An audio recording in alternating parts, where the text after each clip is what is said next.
Hello and welcome back to the Rugby Pod. I'm Andy Ryan. Big Jim and Goodey are with me as usual. We'll be looking back at an epic European finals weekend as Rochelle upset the odds to beat Leinster and lift the Champions Cup for the first time. Then we'll be chatting to Gloucester's Freddie Clarke ahead of the final round of the Premiership season, and we'll cover the URC finals as well. Plus, we'll be chatting to former Scotland international Nathan Hines about his up-and-coming challenge. So settle back, enjoy, and make sure you've subscribed to Spotify. Pod. Rugby Pod.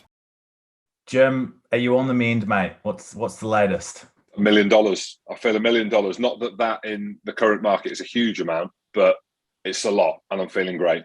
I'll be honest. I'm back. The rest at the weekend, as much as I would have loved to have gone to Marseille, like our good friend Andrew Good, who has literally got one eye open, I know that it was not the right thing to do for my recovery. What was good for my recovery was going to the west coast of Scotland, swimming with brown trout, grabbing them with my hands, the kids whipping jellyfish out of the ocean like they're wild children, and saying, Dad, have you ever gutted and cooked a fish? And I said, the one from Marks and Spencer's, yes, but not a wild one. So that was good for the soul. Big shout out to Archie over on the island of Ling.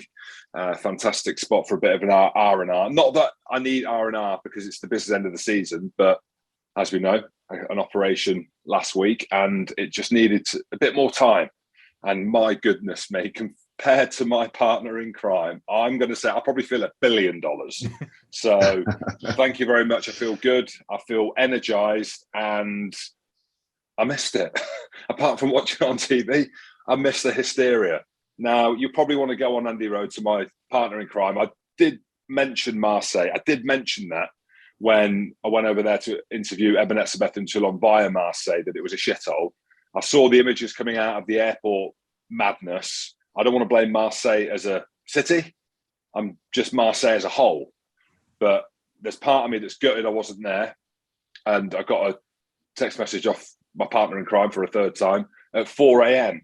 And at that point, when I woke up at 7 o'clock in the morning, I was like, thank fuck. I am just, as he is going to bed, I'm just waking up. As in, like, that's what happened. And I feel amazing for it. So I'm going to say $1 billion. Thank you very much, Andy Rowe. I've got a question to ask you though, Jim, before we get into what happened to me at the weekend. The thyroid comes out, and I was thinking about this over the weekend, right? I remember the pictures of you when you used to play for Leicester, and then you were at Edinburgh, and you were, Massive. a little bit of a big rig, yeah. And then Graves' disease kicked in later in life in your career. So you had an overactive thyroid, right? And I was thinking about this over the weekend. You used to struggle to hold your weight. You lost a lot of muscle mass because of the disease, right? And then you have the thyroid out. Now, my thyroid is clearly underactive, therefore I put a lot of weight on. So if you haven't got one, does that mean you put even more weight on? Because if it's underactive, you're piling on the weight like myself, even though I didn't eat any food for about 3 days in France. Drank a hell of a lot of Heineken, though. Heineken Silver, so good. 2 days later, not so good for the throat, but it was just amazing. Now you've had your thyroid out, are you going to put on about 15 stone or what? Because I hope you do.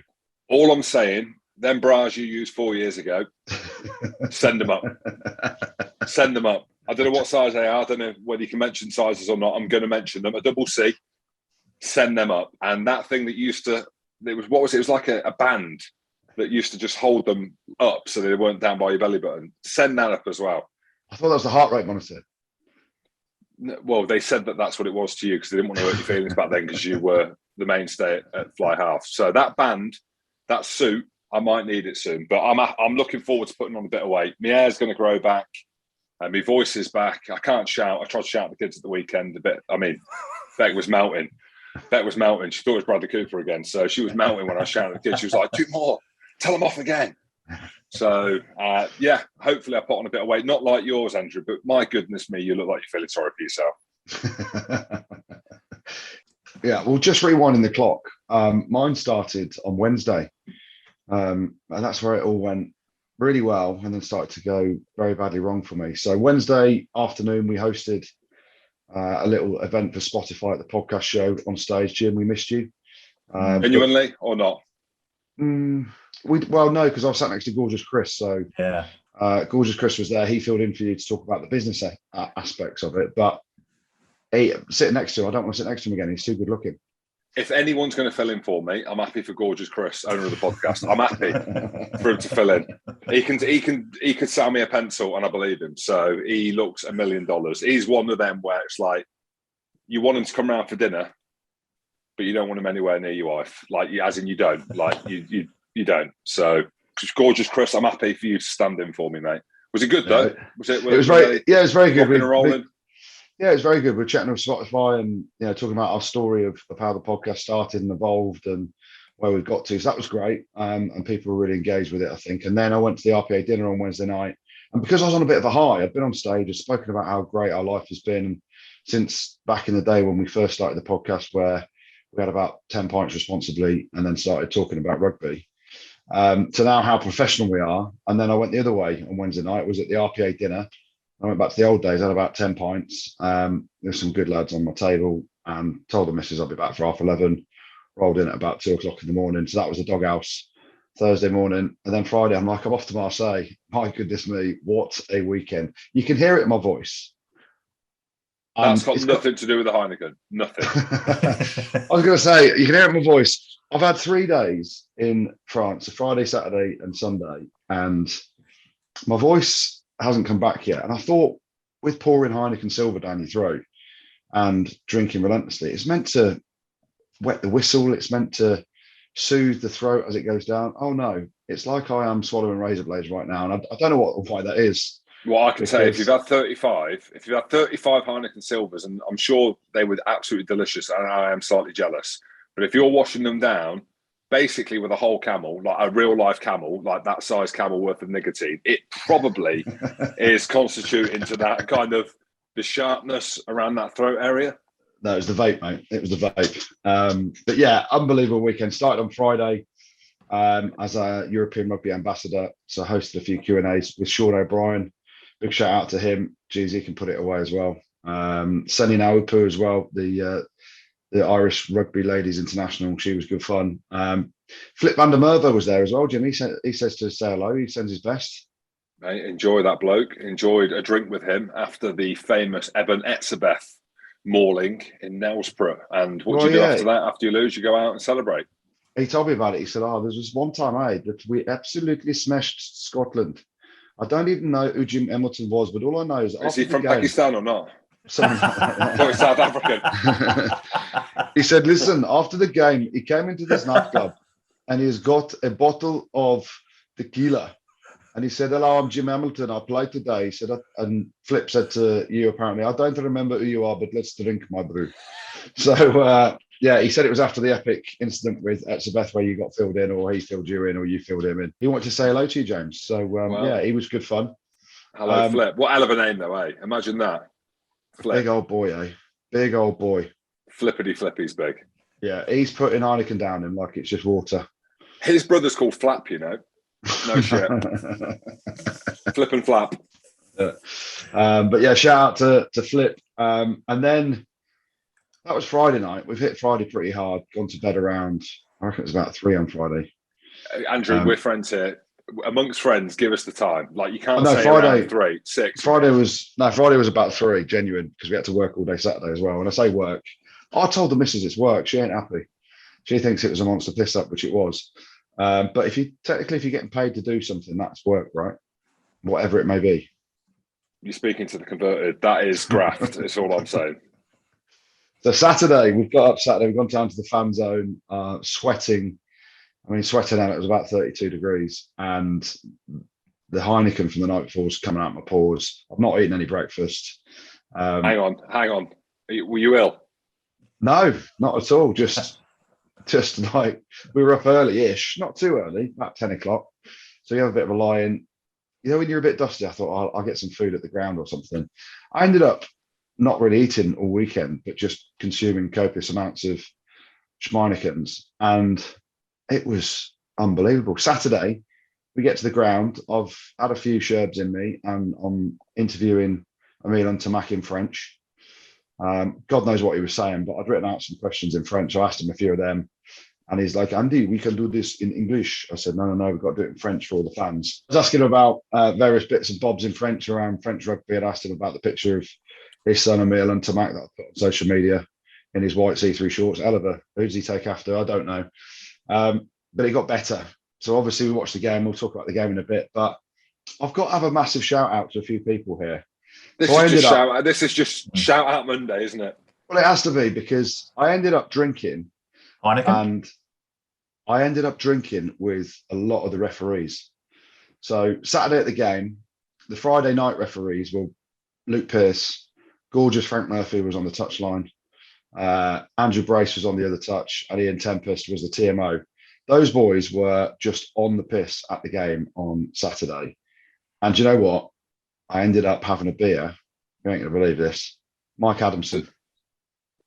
That's all right, though. I thought you were going to say the French. I thought you were going to say a French ref. I was going to be like, I don't believe you. But Mike Adams, I can believe that. Decent bloke. Well, it was. They all listen to the podcast, or some of them say they do. A lot of them say they don't. But anyway, the worst one, French ref walks over. Do you remember I'm commentating earlier in the season, Exeter against Munster, and the fellow walks on with Das boots. He's got his walking boots on, the referee, and I'm like, what has he got on his slippers on his feet? He walks over, and all the lads are like, Das Boot, Das Boot. He gave me the filthiest look I've ever seen in my life. So I don't think he was happy. But I was, drinking with a few of the refs over the weekend. Got to give a shout out. Andrew Brace, legend of a bloke. Frank Murphy claims he's not had his hair or his teeth done. Jim. He has thrown a lot of money at himself. I mean, you can be in denial. It's like Michael Jackson saying he didn't have any work done. Frank Murphy, you are in that same mold. If you're telling us you've had no work done, then he, Billie Jean, up my lover. Yeah. Mike Adamson, had a beer with him. Do you know what? They're all good blokes. And I'm changing my tune on referees. I'm not the French ones because they're shocking. But Luke Pearce was there as well. Barnesy was the only one to bring his wife. Yeah, I don't think he has a choice about that from what I'm seeing and hearing. I think it's one of them where it's like he's told what he's told and he has to do what he has to do. And that's part of it, I think. Polly is definitely the boss. Anyway, good fun. And John Lacey was there. Do you remember John Lacey, the Irish? He's now coaching the Irish referees. Yeah, I remember John Lacey. He can put a few down him as well. He's Irish, man. I don't want to stereotype, but that's what Irishmen do. But I'm going to give a shout out to referees. I think they're undervalued. They might be underpaid. They go through a hell of a lot. I was chatting to them. So they're away from home a ridiculous amount of time. We only see, and we're bad on air for it, Jim, we judge a referee just on the weekend, on his performance. What about the breakdown? What about this decision? They're away a shitload from home, right? So they have a really tough gig. And I don't think they're remunerated enough. I think they deserve centrally contracting from World Rugby. Who's been telling you what to say, Goodey? Something smells fishy here. Well, basically, job as a TMO. Basically, I think I got the job for TMO Andy. I got offered a gig on Saturday to become a TMO. And I don't know whether it was serious because there was probably about 25 Heinekens had been drunk responsibly by then. Tony Spreadbury, who's head of referees for European Rugby, he was there. I think the lads want it, boys. I said the biscuit tin would get absolutely fucking hammered. So the expenses for biscuits would go through the roof. But I generally think, speaking to them over the weekend, they are undervalued. They understand they've got to take the rough with the smooths. We've got to give them a bit of stick if they get things wrong. They'd expect that. But they need to be centrally contracted by World Rugby and given license to improve themselves. Although they did say they're off to Dubai on a bit of a jolly next week / fitness testing. So hard life. So hang on, you're not selling it to the masses that they're having a hard life, but what you are selling is basically you feel guilty for you / us rinsing them every week, and you want them to get paid more money so we can carry on rinsing them. Exactly. So and I think they sorted. There you go. And I think they did want me to sort them out a table at Nova as well when they go to Dubai. So a good shout, good boys, all of them actually, even Mike Adamson. You auctioning that off or not? Nah, my boss was Secret Santa. So last Christmas, he's like, I opened the present and it was this T-shirt because I always tell the story of how we get mixed up. Like everyone thinks I'm you and you're me. So he thought it'd be a good piss take to buy me a T-shirt. Wagger, who's your boss? What's his name? Give him a shout out. Simon Wayne. Simon Wayne, big shout out. Does he know the story of when we were in France in 2007? Have I told you the one before where I'm chatting to that bloke in the bar in Saint Etienne because I'm a man of the people, right? and it was a midweek. We landed in France, thought get out there with the masses, chatting to them. This guy is chewing my ear off. Let's just call him Angus McWallace. He's chewing my ear off for about an hour, telling me about the demise of Scotland rugby, how shit they've been. He was even agreeing with me, saying how bad the backs were. And he said, but the second rows, he's like, it's good that we found a decent second row. He said, because the others are absolutely awful. He said, that one that you play with is shocking. I was like, well, I wouldn't say he's shocking. He's an Aussie. Oh, I didn't realise he was Aussie. I thought he was English. I was like, he's a good player. Like, you can't jump in the line out apart from at the front, but he can offload. He can offload a lot. He's like, yeah, that guy. I was like, yeah, all right. And then he puts stand out. He's like, have a good one, Nathan. Good luck this season. Good luck this World Cup. Mate, the thing is that when I was in that game that you're at in Cardiff, I was on the train, Wales, Scotland. I was on the train on the way back, and I was on the toilet, going to the toilet, and the guy goes, "Oh, yeah, how you doing, mate? Yeah, really good." And said, he goes, I said, "Mate, look, I'm busting the toilet." He goes, "Yeah, get in the way back, Jim." I said, "Mate, hopefully you've recognised who I am by the time you come back, because I'm not Jim." But the worst one is when I go up to Edinburgh and everyone asks me for your photo, and they go, "Can we get a photo?" And I go, yeah, sure, no worries. And then, "Thanks very much, Mr. Hamilton." Well, mate, I know times have changed. Times have changed, and like, it's good that I'm on the pod, because people will realise that we're not the same person. But not only that, I think Goodey's the only person who's played more clubs than me as well. So it's good to be on. But the thing is, you don't really want to stay, do you? Like, you don't want to crush their, make them feel. No, you have to. You have to. You think so? With the way Jim, podcast, mate, with the way Jim's lived his life, you don't want any of his baggage. Yeah, true. And I just I feel like anyone who has to feel like they should they want to get a photo with Jim Hamilton, I think, where's your life at? Where, how low do you have to be to get a photo with Jim? It gets worse though, Wagger, because I'm surprised that person didn't follow you into the toilet, because the amount of times I'll get in the toilet, show us your bush. So who is this idiot that talks about this? So you're actually quite lucky that happened. No, well, it could be worse. They could think you're Cozza. Oh, Yeah, very true. Very true. And they'll be asking why you can't say going to the men's, but they'll be asking you why you're going in there with the bush. Wagger, it's class to have you on, mate. We're going to talk about this cycle. And by the way, I've seen Goodey in Lycra. It looks horrendous. I look horrendous. You don't look much better. I don't think anyone looks good in Lycra. But we've got to ask you about your Leinster perspective. I read your article that you did last week, and we've been chatting about the game. But from your standpoint, having played at the club and knowing some of the guys there, have you spoke to anyone? Have you heard anyone? What's your evaluation of that game? I was going to say a humping. It weren't a humping. I mean, it was obviously bloody close, but it feels like they got well beaten, even though that La Rochelle scored in the last play. Yeah, I mean, I haven't spoken to anyone since the game, just because, it's not really, you don't want to be texting Johnny and going, "Mate, Johnny, sorry about that. Sorry, lost a Heineken final." But yeah, I think it's disappointing. You look at their first try, Leinster is so good, and they just got beaten by a mismatch when just all they needed was one person to fold. Like, that's just not Leinster, is it, really? So you don't know what they're thinking going into, whether the pressure got to them or their favourites. But yeah, I mean, they weren't humped, but to be tryless in a final, especially with the attacking form that they've got, it's disappointing, really, isn't it, for them more than anybody else? But Rogers, being a hand in there, played a massive hand in the downfall, which I'm sure he'll be happy with. He was. He hugged me after the game, just absolutely loving life. But do you reckon from inside the Leinster camp would have been a few nods to Rog and understanding how much he'd have wanted to win that game? And would they not been of expecting that kind of physicality and that kind of blitz defence on the outside that they showed? Because Rog is a tactician, right? So it was built up as Rog versus Johnny, the player on the field against the coach off it. And it was, I'm sure the Leinster boys must have spoken about that, right? Yeah, 100%. Even like Leo and Roger got some history as well. And obviously when I choked him in Six Nations game, but that's a different story, and totally false, by the way. But yeah, I think it would have been, they would have known that Roger's got history, and there's more of an edge for La Rochelle to play against Leinster in the final because of all the years that have gone before. That it's probably the best club game I've been involved with in my years of rugby, Leinster Munster. So I mean, and like you said, he's a tactician. He knows how to unpick or try to unpick all the experiences he had playing against Leinster before. So, I mean, if there's anyone that's better placed to form a strategy against Leinster, I don't know if there is. Roger's probably the best person to do it. And what about La Rochelle? And you would have seen the scenes. I don't know how much time you spend on social media. I'm about 7 hours. But for you, looking at them scenes, and it's absolute carnage, having played at Perpignan and Clermont, what does the ability of winning something like that do to a town like La Rochelle? I mean, when you look at them as well, they've done it the right way. They've built an academy. They've come through from the lower divisions, and they're trying to foster their own talent.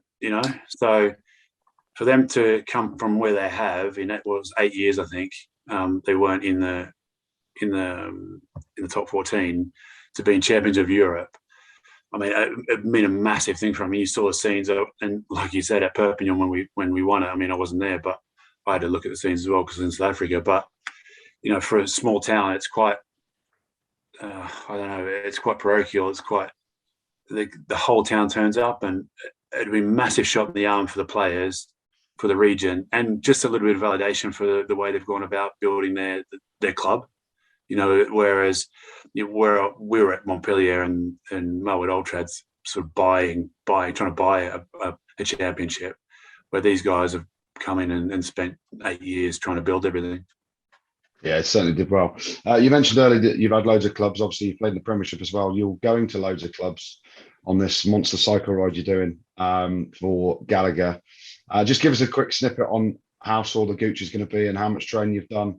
You're basically going through every Premiership club in the build-up to the Premiership final in a couple of weeks. And, I mean, a hell of an effort to start off with. I think cycling to the top of my road that's too much, but you're going from Newcastle all the way around every Premiership club all the way to Twickenham. What are you thinking? No, I don't know what I was thinking, to be fair. I'm the idiot who's tried to organise it as well. So I said I'll organise it, which is probably harder than cycling it. So I'm actually looking forward to getting on in the saddle on the 11th of June. But yeah, we'll ride down. We won't go through all the London clubs. We're just going to go from Newbury to Twickenham, just because it's a bit funny going through London. But yeah, I thought, what can I do to get paid, still be at work, but out on doing something? And I think as former players, like I know you're talking about Shane Williams a couple of weeks ago, Jim, but we just need a challenge, don't we? So, Will Johnson's in, Paul Bolly's doing a couple of legs, Measy's going to do a couple of legs, Johnny R and Will Hurrell, like ex-players, and we're going to cycle a wooden spoon and pass through all the clubs, and with the clubs have a day leg as well. So each rider that rides in their day leg, obviously you're going to be riding Goodey, because I know you're at Leicester for the semi-final, right? So if you stay over that night, night, you could ride the day, and we actually pass through on the Sunday. So it's convenient. Okay. I think everyone would like Goodey to turn out. Possibly. Yeah, get the full Lycra on. Yeah, so we're riding for Wooden Spoon, and the core riders and the day riders are ride for their own club's foundation. So then everyone gets a little bit of funding if we can. So there's still spaces to ride, and I've got a code for pod listeners if they like to ride. Normally it's £50 to register, but we'll give you a code so you can ride for free just for pod listeners. And spaces are limited, obviously, with Goodey coming along. Everyone's gonna. I know, Jim, you can't because of your operation, but I just really can't. But Goodey definitely can, because definitely can. I think Goodey definitely can. He's had his ankle fused, so he can't wear the cleats. He has to have, that shitty net thing at the front of your pedal. Yeah, I haven't even got that, Jim. Have you not? No. We've got Louis. It's like the old BMX. We've got Louis Rolfe, who won gold in the Rio Paralympics. So, he's going to do the whole lot, I'm sure. Goodey can manage a day. What do you reckon, Jimbo?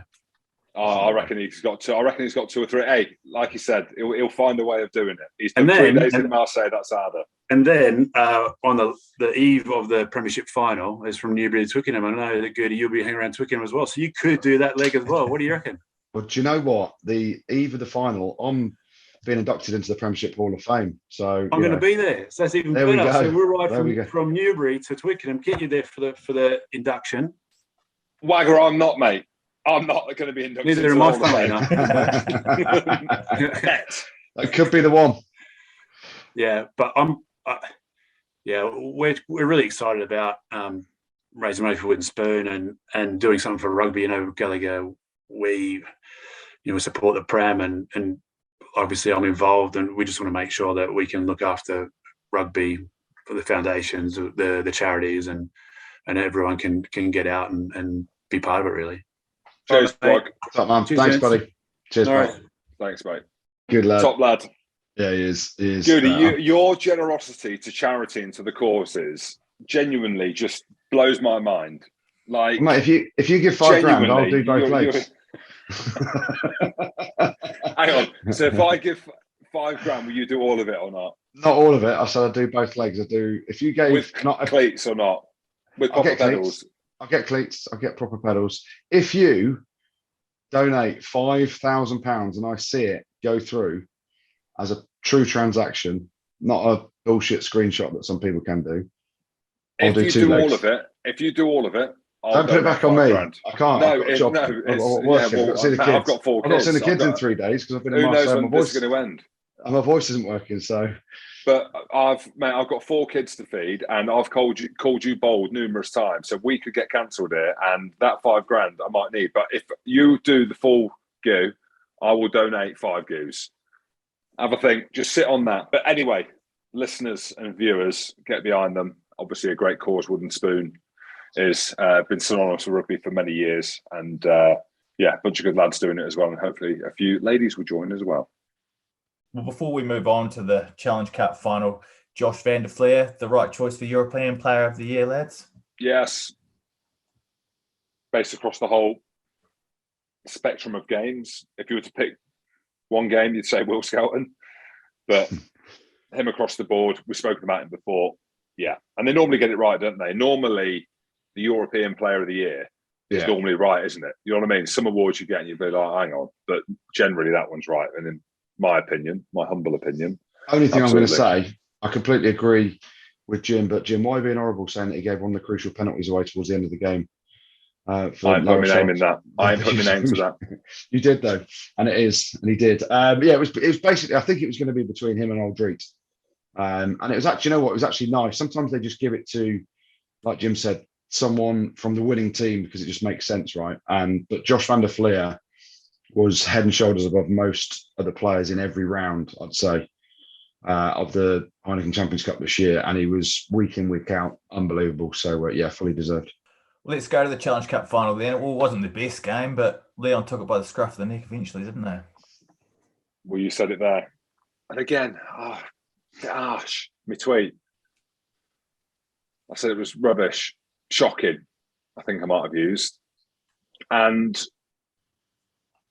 I put it to you, Andrew. I said the next day, albeit you're a bit dusty and maybe the clarity wasn't quite there, I was like, what is it? You just came back saying very hot. And that ain't enough hot for me to think that game should have been played like that. So was it worse on the Friday night than it was on the Saturday in the day? Yeah, it was more humid on the Friday night. And on the Saturday in the day, I didn't think it was as bad. There was a bit of wind in the stadium, which made it cooler. But Friday night, it was a bit more humid. And there was loads of errors. It's one of them. And Leon got absolutely hosed a few weeks back by Toulon in Lyon. So everyone thought that Toulon would just rock up. They obviously dusted Saracens a couple of weeks ago in the semi-final. You think back to the World Cup when England beat New Zealand and then didn't turn up to the final the week after. Toulon didn't turn up at all. I was getting frustrated. When you've got one of the best players in the world in Cheslin Colby on the wing, there's a few snippets in the first half, right? Parise's got the ball. He's got Cheslin Colby outside him. He's not even gone inside it himself. Just give Colby the ball. Colby ends up hitting loads of rocks. They just weren't at it, were they? And you've got to credit Leon. It was pretty turgid at times. Leon, but looking back at the game, Leon had about 3 or 4 tries that they could have scored, should have scored, didn't score, weren't looked at by the TMO. Obviously, Niniashvili just before halftime puts his foot on the dead ball line. It was way more comfortable. By the way? Yeah, ridiculous. It was way more comfortable than even the scoreline suggested. And I tell you how bad the game was. I don't know whether this is a kind of slight on myself or the game, but we've gone on at half time and there's obviously a free bar. So I'm filling my boots left, right and centre. We came out, there was no TVs on the inside. So you didn't know what was going on outside. We've thought, that'll do. It's about 20 minutes. That's about half time. We've come out and we've missed the first 2 tries of the second half because we've been down in Heineken's at the bar. So the best bits, the 2 tries that they got at the start of the second half, we'd missed them because we were inside still drinking. But that was maybe a reflection on me as an individual with Sean O'Brien that we just wanted to drink, or B, the game in the first half was pretty bad. So yeah, but I think Leon fully deserved it, didn't they? Jim, you described Leon's medical team as a bunch of clowns. Do you want to talk about that? I did. And it was to do with Nini Ashvili, who everyone is speaking about for the performance of his life. He was one of the best players on the pitch. The incident with Eben Etzebeth, which we can probably touch on, but that's where it came from, that incident with Etzebeth, where he's been absolutely banjoed. And in my opinion, and I'm not a doctor, but on this podcast, I am the doctor, PhD, said Dave. Like, how is he not being brought off by the medical team? That's the question, isn't it? Well, it depends what you say. Are you saying he should have been brought off for a HIA or because he was injured? Because he was knocked out. But this is the thing, though, right? I don't think he was. Now, there's a lot of TMO Andrew, I'm with you then. Timo Andy says he's watched it back. I was live in the stadium and I saw what happened. So Nini Ashvili has picked up Etzebeth, driven him back in a tackle, hell of a tackle, scoops one leg up, driven him back, put him down legally, but won the collision. So Etzebeth has obviously got up and seen this little Georgian 19-year-old winger has absolutely blitzed him in a tackle. He's absolutely having it. And, there was a load of boos around the stadium. There's a load of noises around when you saw the contact. I don't reckon Etzebeth's done anything wrong because he hasn't made contact with his head. He's seen a bloke in the sort of vicinity of the breakdown. Nini Ashvili has worked ridiculously hard. He's dumped Etzebeth on his arse. He's then got up, and if you watch, Cheslin Colby stepped to defender. Nini Ashvili's chased Colby back, made the tackle. He's getting up in the tackle zone, and then boom! You say Etzebeth getting up. You say getting up, Andrew. He was, I'd say, mildly on his bum.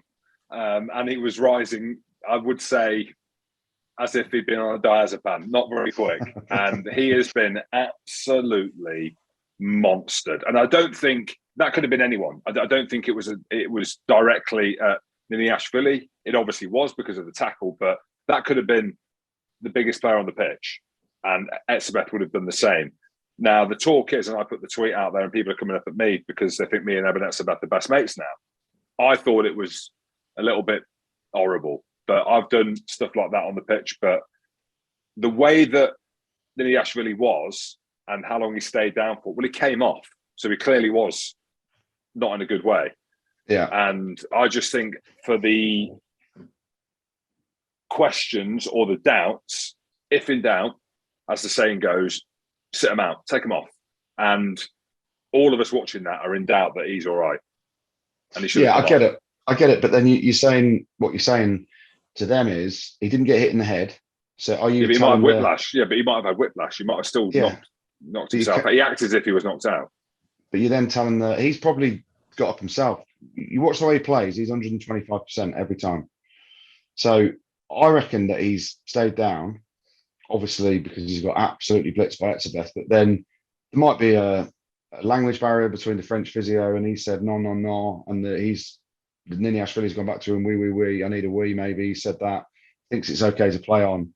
But he's not been banged in the head, right? So you then can't necessarily take him off for a HIA unless the player or someone has seen clear head contact and they want to check it. So I don't know. It was definitely targeted because Etzebeth has blitzed him in the back as he's getting up in the tackle zone off the back of him dumping him on his arse about 3 or 4 seconds before. But you get big man cleaning out little men in rocks a lot. And I thought it was targeted but legal. Yeah, that's what I mean. And you had Luke Pearce and the TMO, who are well placed and very good referees. So Eben Etzebeth's always going to get a hard time, isn't he? But don't speak about my mate like that. Otherwise we'll come and get you together. I don't know what I'll do, I'll just hide behind him, but I'll put us together as a pair. Should we have a look ahead to the Premiership now then, the final round? Oh gosh. They need to beat Leicester away to make the top 8, but the Tigers looking to seal top spot. How's that one going, Goodey? Yeah, I'll be there pre-match. Looking forward to that one. I'll be there working for Leicester. I might have a very special guest with me actually on Saturday. in the build-up in the we'll call it the Andy Good suite at Leicester as well. But yeah, looking forward to it.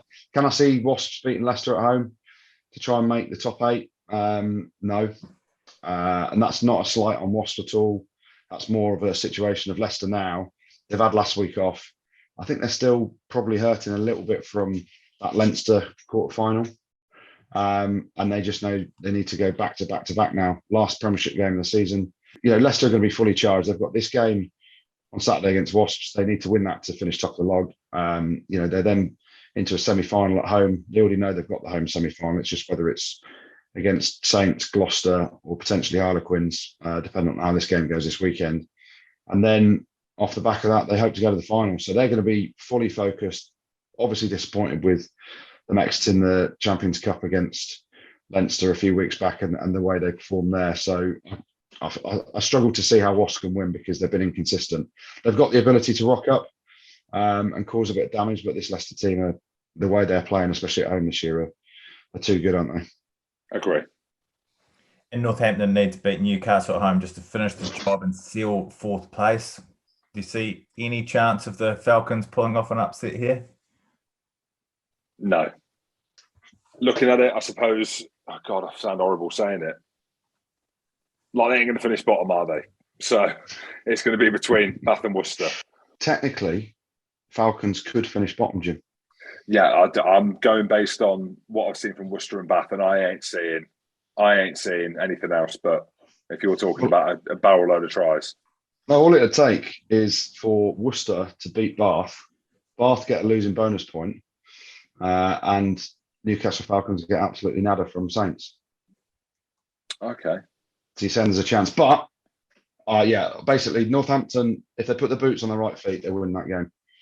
If they put the left boot on their right foot and the right boot on their left foot, you're saying there's a chance. They're still even the opposite, they're still winning.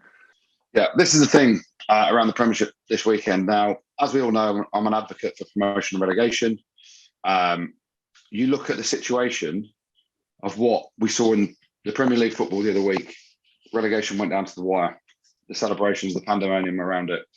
This weekend, Worcester Warriors, who are bottom of the league, are playing Bath, who are bottom but won the league, so 13th against 12th. Winner of that would stay up. Loser potentially goes down. Falcons also going away to Saints. There's a chance they could have got relegated if there was relegation and promotion. And you talk about the top 14 and the French teams have just dominated. There's promotion and relegation there. Now, what a weekend that would be, the last game of the season, and 13th playing 12th. And that's what I just personally think. I think there needs to be relegation. I've said it here loads of times, but Northampton, just get your boots on the right way around and you're beating them. Well, Gloucester are up against Saracens at Kingsholm this weekend and have to win and hope there is a slip up from Saints. We can have a chat now with Gloucester second row, Freddie Clarke. How are you, mate? Really good, thanks. Thanks for having me on, guys. Looking forward to it. Freddie, it's been a long time coming, mate. And we've had to knock down the doors of agents, of management at Gloucester to get one of the star players on. So it's class to have you on. Apparently, Ravo's telling me your phone's been going off the hook with people talking about contract negotiations. I know we've got a big game at the weekend. We'll come to that. How are you about that all? Because we are pushing you up there to the upper echelons, and joking aside, your performances have been through the roof. Mate, you've been unbelievable. You've been like a press officer, mate. It's been class. I get mates who listen to this pod and I get little sound bites every other week. And I'm like, yeah, maybe. Hopefully. Maybe, yeah. So nothing's happening. Because what I did notice, and we were pushing for it on here, led by Jim, obviously, with his connections at Gloucester with Ravo. George Skivington's got the new deal instead. I mean, what's happened there? Obviously, he deserves it. Well, he's got his one in first. Maybe this is your week, Freddie. I know Sam Raven. He knows way too much. He plays both sides very well, put it that way. He knows everything that's going on with the players and everything that's going on sort of behind the desk. Yeah, he does. I actually speak to Ravo regularly about contract talks, but obviously it's confidential and these things you can't speak about. But he did tell me something which has made me backtrack a little bit. Mate, I thought you were 22. Mate, you're 30, basically. You're nearly 40. You're nearly 40 years old. Late bloomer. I've only got 5 years of pro rugby in me. I'm fine. My legs are fine. Well, this is what I mean. I had no idea. I should have done my research. I just went on literally on face value. Mate, you look like a young assassin. I'll take that. Maybe not 30 yet, but we're pushing there. Willie Hines told me you got to shave a year off when you're young, so we're to go with 28.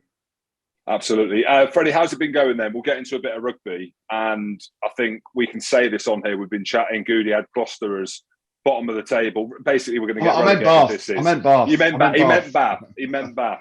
I kind of hoped, right, that you'd come good. There's been a lot of changes at Gloucester over the years.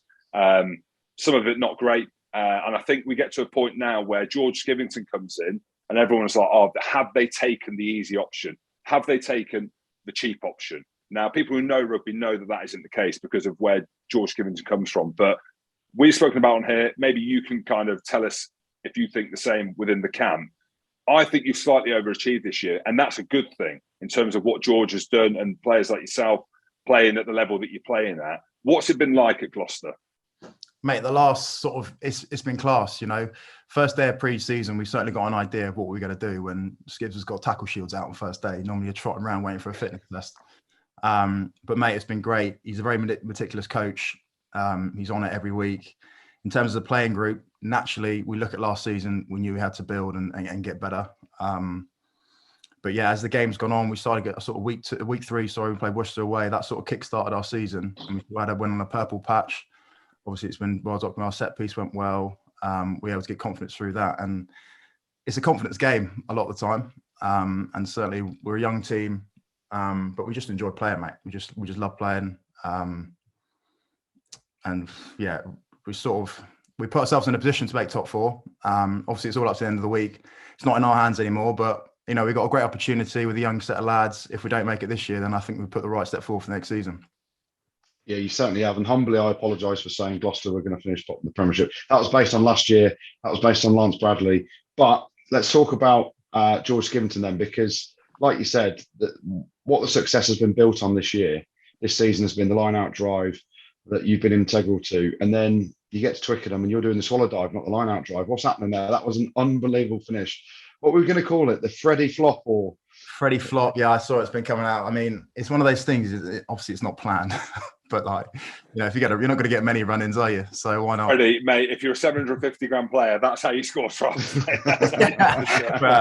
doubt. I'll be getting more than that. No, obviously it was. I mean, in terms of the concept of the game, it was an important try at the time. And yeah, I mean, like I said, you're not going to get many opportunities to run one in for 30 metres out. Jim said to me earlier, just around what he spoke to Ravo about, he said they've got up to 350 in the budget for you. So there's your deal done. Yeah, probably spread over 5 years. hey, you're coming to the twilight ages, mate. I retired at 34. Not this about me, but I did put a year on. Basically, Ravo's told me you're 31. I was like, he's not. Let's just round it down to 30, but you're 29. That is shit sales. From Gloucester. They're trying to belittle a guy that's not even 30 yet. But Lewis, Ravo's digging us up saying you can do the nitty gritty and I'll do all the flashy stuff and make a hell of a partnership. Mate, Ravo, my goodness me, we might be rolling the boots back out for Billy 12 Bags' testimonial. I've heard there might be a rumour that Skivs might even be having a trot, but God, mate, he's in decent shape as well. I mean, I'd say that compared to Ravo, without being horrible. I keep looking down because Luds has texted me, Skips has texted me and said, ask him about his nickname, the Noodle, which to me, the Noodle, a lot of people call me Noodle Arms, and I'm thinking that's a good thing, is it not? What does the Noodle mean? I mean, of course, he's texted you. He's playing off each other, by the way, because he's told me to move a few things as well. Noodle is literally fucking 3 years ago. I did a backstep lob, and I couldn't stay straight in the air. I used to bend in the air. They used to call me a cook noodle. And then once I got it right, I was just walking around saying I'm al dente. So it just sort of. Jim's like a bag of sick when he went into the air and line up, wasn't he? Hey, but I tell you what, that's where the value is. Like people, they joke, they jest. Second rows who can put the ball like Freddie's just mentioned there by bending himself in half like a noodle. There ain't many that can do it, and that's why second rows notoriously get paid the most money. I don't know why, but they don't make them like. I'm not going to put us in the same bracket, but us effectively like big men. But more importantly, you said that Lewis Ludham's texted you to give Jim some shit, so that's what we want to hear. Well, he just keeps on mentioning him, asking if he was Gloucester captain. He never mentions it. You know, Lutz, I don't know if you know the story. He must have told everyone that when he was a young lad and I was Gloucester captain, we had a touch game or whatever, like 15 on 15, and I've made this unbelievable break. I am flying like an eagle. I've gone straight through Mr. Grills. I've gone round James Simpson Daniel, and then this young lad, as I've just passed, I've gone to double up. You know, like the scrum halves come on the inside pass. So I've passed, and as I'm chasing on the inside line, I just feel a tug on my shirt. It's Little Chief, Little Lewis. He's about 15, and I swing. Handbag, if you can say that. It was a handbag back then because it was 2013, 2014. Didn't flinch. And I thought, this lad's going somewhere. And now look, he's captain. Mate, he absolutely loves the niggle. He loves a bit of niggling training. So he's How is he as captain? Mate, he's class. I'll bag him, but he's one of my ushers for my wedding, actually. But he's an absolute warrior, mate. The way he sort of turns up week in, week out on Saturday, but honestly, his hard work's done in the week as well. He's Tutankhamun with the amount of tape he puts on. But mate, he's been class for us this season, especially last season when things weren't going great. He was a player backing up every week. And yeah, he's been great for us.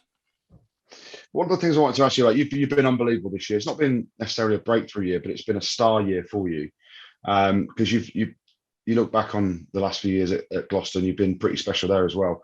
I know you play a bit of back row and obviously a fair bit of second row as well. Has Eddie Jones been in touch with anyone from England? Because these hybrid players that can do a bit of both are something that a lot of people talk about. And the way, like the old school second rows like Jim Hamilton are gone. Like the ones that can't run, can't pass, can just smash rocks. They're all done and dusted. You're the new age sort of second row, back row that can run hard, play with the ball. You saw your feet at Twickenham. You can swallow dive. You can do what you want. Anything from England come knocking yet? Or No, I've heard nothing really. Obviously, second row is, in terms of them now, probably officially now calling myself a second row, but it's been a new position mainly from all year. But no, I've not heard anything on that scale. I'm not obviously averse to it. I'll be very welcome to it if it ever came knocking on my door, but not just yet. Yeah, and one of the things around Gloucester this season, we'll get into it. You're going for the top four, and I know it's an outside chance. We're hoping the Newcastle lads rock up and do it for Dino. I don't know how, but look, it's any given game, isn't it? Anything can happen. There could be a sending off. Who knows? Like Newcastle might turn it on. Northampton might feel the pressure. How are you guys going into the game against Saracens? I was at the game. It was a tough game in the Challenge Cup, but you've gone well this season. How are you approaching this game? Is it just as obvious as it sounds? Just go out there and try and win it and see what happens. Obviously had the week off last week, but we came in sort of Thursday, Friday. We sort of spoke about, like you said, could be a red card, could be anything. But this week is literally, let's almost like worry about our own backyard. Let's put ourselves in the position so you have a chance. We owe Saracens one. They sort of comprehensively beat us at home, out energized us in a lot of facets of the game. So yeah, it's just going to be a normal training week. It's not sort of let off. You would think we'd be doing a bit more touch games, a bit more skill games, but nah. Same day, we've got double units tomorrow, so bring it on. Is there any change in approach because it is essentially a knockout game? Yeah, well, to be honest, the last few games for Gloucester have been knockout mindset. So we've sort of been looked at these last sort of 4 or 5 games for us as being crucial for us to get over the line. So yeah, nothing too much is changing for us. And just looking back on that game against Saracens, where physically they were pretty dominant, weren't they? Just give us a quick snippet into. We hear all this stuff around, and Jim and I have both been there. I avoided contact like the plague when I trained as well as when I played. But how do you get yourself mentally and physically ready in the week, knowing that physical challenge is coming, knowing that a few weeks ago Saracens were the physically dominant team?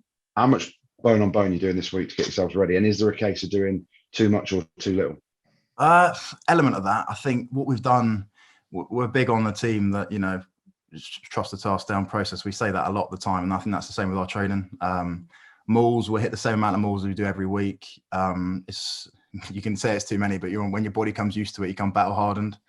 And we know how important it is for our games. So 15 on 15, done pretty good. When it does start to get a little bit tasty, the whistle might blow maybe a phase or two earlier than it should do. But that's good. Our guys who aren't playing at the weekend all year, they've been class. They're probably the best at stopping our maul that we faced all season. Tell me, Lewis Rees-Zammit has been brought down to earth from coming back from Monaco, and he's been thrown into some of the mauls. He was rubbing shoulders with Monaco. Unbelievable. I actually didn't have a swear with him.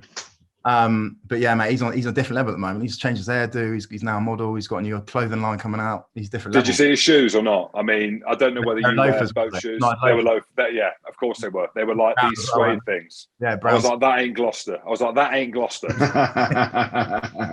all those kids are really into like how they look and stuff. So yes, but Hey, I love how he says kids. Hey, which one, mate? We're trying to sort you out. You're coming into your prime. You've got years left, Freddie. Yeah. I'm not selling myself. All right, Freddie. Hey, thanks very much for coming on the show, mate, and best of luck against Saracens this weekend. Class. Cheers, guys. Thanks for having me on. Thanks, Freddie, thanks for coming on. Good luck this weekend, mate. Genuinely mean that. Cheers, Go mate. for it. Cheers, Cheers, guys. pal. Top lad.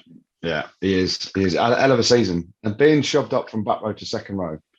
That's why I asked him, because he is the new age of second rows isn't lummox like yourself, Jim, where you couldn't run around and it was just mauls and hitting rucks. It was like proper ball players now, isn't it? And he's a hell of a ball player as well. Well, the thing is, that could maybe come across, and what we've spoken about recent weeks, and look, I'm close to a lot of the Gloucester guys, my best mate's the team manager there. If trying to get him a big contract, it's almost a bit tongue-in-cheek, but it ain't tongue-in-cheek when you look at the players and how much they get paid, right? And the second row is the top of that list. And it ain't a joke when we're saying that he's carving up, because he is carving up. And he's doing standout things in standout games, and that comes at a value. That comes at a price. And we're not saying that he should be getting this, he should be getting that. It's just that we're acknowledging that he's a fantastic player. And Ravo, he is grossly underpaid. And Adidas and Nike, we can maybe broker something as well, because that dive was unbelievable. Yeah, he should be on 350. That's what I'm saying, at least. Let's have a look at the URC final 8 then. Who's going through? Let's have a look. Ulster, Munster. Start with that one. What do you reckon, lads? Ulster. Oh, harder than that to call, Andrew. But, do I go with Wigsville, or do I go with Ulster? I'm going to go Ulster as well, just based on home advantage. Bulls, Sharks. Tough one. Big rivals played in this game. Not in the URC, in Super Rugby. And for all the millions of listeners, they really don't like each other, the Bulls and the Sharks. I don't know. Bulls at home, Loftus. I'm going to say the Bulls. Yeah, I'm going to say the Bulls as well. Sharks been on and off this season. I'm not really bothered about this one, if I'm completely honest. But, I reckon Sharks just have been a bit inconsistent. Bulls at home, like Goodey said at Loftus, big South African derby. Great to see, actually. I feel a bit harsh saying that I'm not that bothered. I'm bothered that the South African teams are in, but whoever wins that, it doesn't affect my mindset waking up the next day. Have Glasgow seen anything from La Rochelle that they could use against Leinster? No. Give them a hope. Well, they've seen stuff. They've seen stuff. Of course they have. They've seen Big Willie Skelton manhandling people. They've seen how to blitz up in defence and try and stop their attack. I just feel this could be 70 points. Leinster are going to be absolutely raging, and basically Glasgow can get the message. I reckon it might be closer than you think. I reckon there could be a hangover from Leinster in terms of emotionally. And again, I don't know where that is being based from. I'm trying to get something out from Glasgow, who've done well this season. And I say that, I know they finished 8th. Obviously, it doesn't look amazing on there, but I've enjoyed watching Glasgow this season. But like you said, they ain't going to win, right? But I think it might be closer than you think. Well, I hope it is. I'm mates with a few of the Glasgow lads. Always Edinburgh against the Stormers over there. I reckon they got a chance. And I know that's ridiculous. Yeah, I do. Yeah, you got to think Edinburgh beat the Sharks in South Africa comfortably, and it was absolutely hosing it done. They drew with the Stormers at home as well at the start of the season. They play a similar style of rugby, so the kind of physical aspect is still there to a degree from the Stormers, but I think that Edinburgh, I reckon they might nick it. I reckon they might nick it. Loyalty is blind. Yeah, it is. This is classic Scottish rugby coming out. Start of every Six Nations. I think this is our year. We're going to win it. Andrew, let's not get into that. Let's not Edinburgh, get into that, mate. England needs to sort themselves out. Edinburgh going to the Stormers. Yeah, I think we've got a chance. You're going to take 50, boys. I'm back. I'll tell you now, it's not going to be 50. All right. Well, should we get into some shout outs then? Yeah, I got a big shout out to Ophir Ladies team. Hopefully, I've said the name correctly. From County Antrim, the land of my fathers. It's not. It's the land where my sister was born. But essentially, a second home for me. And they won the league undefeated in their first year of playing. So, ladies, big congratulations. I love the way you're worried about the pronunciation when you lived there and it was basically your second home, you called it. multilingual, Andrew. It's one of them things you get confused, don't you? So I sometimes cross over German and French. Das ist ein Wie. Oui, das ist ein Wie. Das ist ein Buchstabe, die ein Vergessen zu schleppen. There we go. Yeah, and a massive shout out as well to Andrew Reynolds and his better half, Danielle. They're doing the ultra trail run around Newcastle and Gateshead for the Orchid Cancer Appeal, and their family friend Darcy, who's raising money for the treatment. Good luck, guys. Tell the chafe that in the morning, but I hope you go exceptionally well and raise a boatload of money for a very important cause. Yeah, absolutely. Good luck to you guys. And I've got a final good luck and a final shout out to Berwick RFC on their promotion to the Scottish National League 2, and Gareth Hill, who's retiring after 350 games for the club. So Gareth and Berwick, congratulations. Thanks, Jim. Thanks, Goodey. Thanks, producer Tristan, and thank you very much for listening. Don't forget to check us out on YouTube and make sure you've subscribed on Spotify. Rugby Spod. Pod.